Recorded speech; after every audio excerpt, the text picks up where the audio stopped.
I brought tissues. I'm going to try not to use them. Before I start, I just want to say thank you.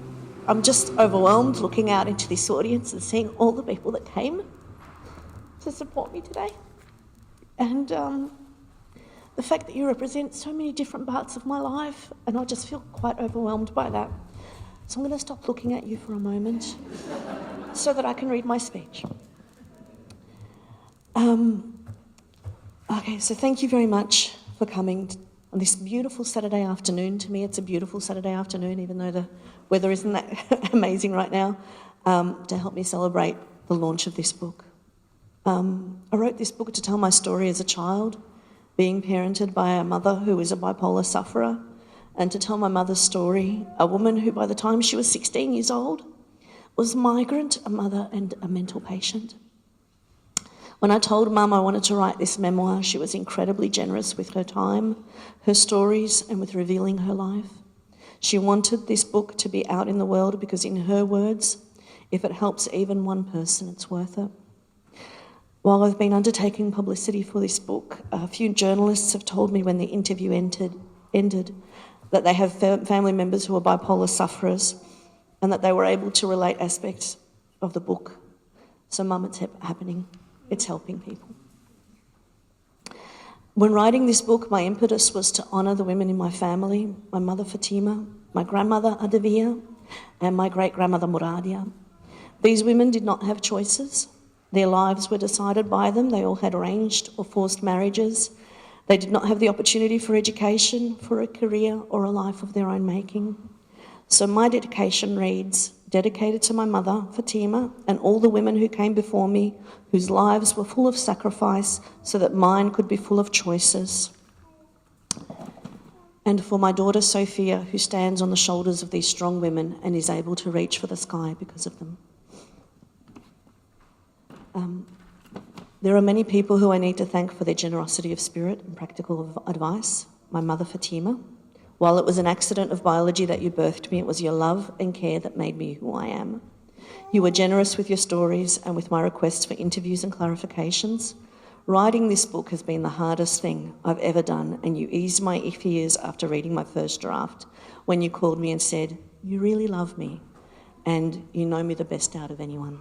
Yes, and yes. My husband, Fikret, thank you for being a sounding board and for believing in me when I didn't believe in myself. I'll forgive you for getting to a point of going, I can't read it anymore, I just can't. I got to that point too. I was like, I can't read it anymore either.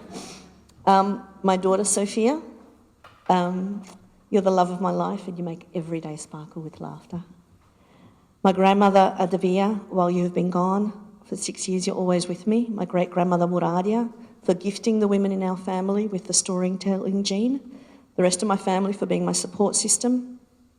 Veronica Ho and Jodie Viley for friendship and conversation. Alice Pung for being my mentor and helping me to find the time and motivation to write the first draft. Your unwavering belief in this memoir being published is what prodded me to try and try and try again. She just kept going, I can't believe it, I can't believe it. And I was like, all right, I'll get on that horse again, I'll submit again. And so we got there. I kept trying. Barry Scott for believing in my book, thank you so much. Penelope Goods for your editorial suggestions, and everyone at Transit Lounge for being a part of my team. I really appreciate it. My writing group, the Pink Ladies, who are in the house, Christine Mackley, Renee Robinson, Fallon Mansky for helping, keeping me motivated, for reading my drafts and giving me great suggestions, critiques. I have my other writing group here, the Destineers, for being a wonderful network of strong women. Simone Howe for reading an early draft and helping me realise. And there are many, many people in this room who have supported me, lifted me up and given me moments of grace and joy. I've got some of my former teachers here in this room, and that means so much. Denise Curtin, Janet McKenzie, Gail Meadowcroft, thank you so much. My teaching friends, there are so many people here from the school that I teach at. Thank you so much for coming, it just means so much. My writing community, so many people I've connected with online and now have the opportunity to connect with offline. My school mums. So thank you. And I'm going to read an extract now, a nice short one. So, And this, I'm going to preface this first and just say, teachers save lives. And I'm going to dedicate this to a person who makes a cameo in this book, and that is Gail Meadowcroft, who is my former high school counsellor and who's here. Thank you. I was 16 when my wagging caught up to me. It started when I stayed home to ensure my mother didn't drive while she was under the influence of her illness, but I continued to forge her signature long after she recovered. I ended up in my high school counsellor's office. Mum has nervous breakdowns, I told Miss Meadowcroft. She frowned. What does she suffer from? What do you mean? Mum called it slomjivaca in Bosnian, which translated to nervous breakdown in English. That's what she and everyone I knew called it, and that's what I'd grown up telling people. Miss Meadowcroft asked me what happened when Mum got sick. I explained how she got insomnia and cleaned the walls with bleach until her hands were pruned and wrinkled, that she went on shopping sprees at Copper Art and emptied our bank account, the way she physically transformed with her green eyes glowing as if she were drug-affected and her speech slurring as if her tongue was too thick in her mouth, the delusions that spewed from her lips, that she was going to speak to the President of the United States and stop wars, or that she was training to race an Olympic champion. Miss Meadowcroft nodded as I spoke.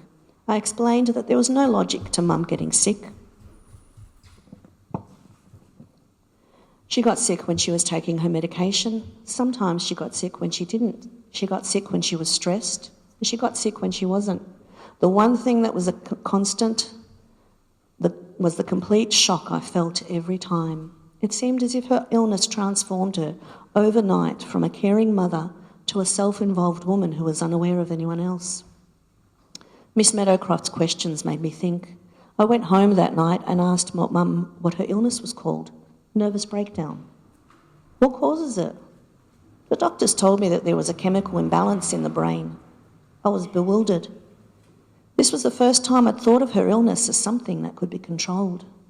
When I returned the next time to talk to Miss Meadowcroft, she had a surprise for me. I did some research about your mum. She handed me some sheets of paper that were photocopied pages from a book. Does this sound like your mum's illness? I took the sheets and began reading. The sheets were about manic depression and described it as an illness that was characterised by manic highs and depressive lows. When the person was suffering from mania, they engaged in impetuous and reckless behaviour, including spending money, being sexual and losing inhibitions. When they suffered from lows, they would struggle to get out of bed and become suicidal. More recently, the illness has become known as bipolar disorder. As I read, I felt a shock thrumming through my system. I didn't know it at the time, but this moment would change my life. This is my mum, I gasped. There was a pattern to my mother's illness. It wasn't something that just happened, but instead there were signs that until this point I had been ignorant about. I went home with the pieces of paper. Mum, I think you have manic depression. Mum looked at me with curiosity. Some doctors said I have schizophrenia. Some said manic depression. This is all about you. I handed her the pieces of paper. She took them from me and read. This is what you have, isn't it? I asked. Mum nodded. Why did you call it nervous breakdowns? That's what we called it at home.